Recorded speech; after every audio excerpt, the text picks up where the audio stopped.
好，我哋睇下2021年嘅第29條啊。咁呢條有啲難嘅。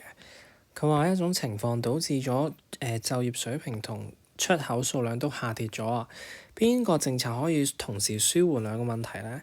舒緩即係要點啊？令到 Y 即係佢嘅總產出上升，而且令到佢嘅出口數量都上升。咁我睇下 A 個情況先。咁啊，貼現率降低啊，咁其實就會令貨幣供應係上升。貨幣供應上升，咁其實就會令到咧利率下降，利率下降咧投資就支出上升啦，咁 A.D 就會上升嘅。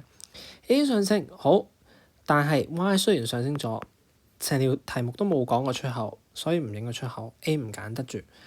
跟住 B 其實佢話向18歲以上市民派發現金啦，咁呢個一睇就知係 A.D 升啦。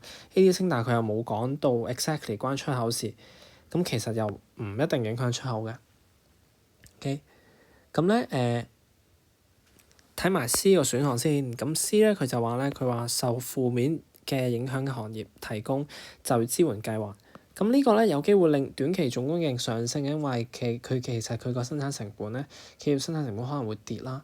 咁啊令到 Y 升，但係 Y 升咧其實咧出口都冇一定程度嘅影響嘅喎，所以呢個政策都未必令到出口直接受影響。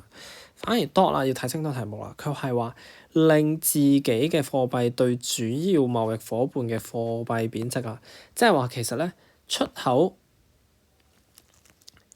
口嘅價錢咧，以貿易夥伴嘅貨幣去計算咧，係會下降嘅。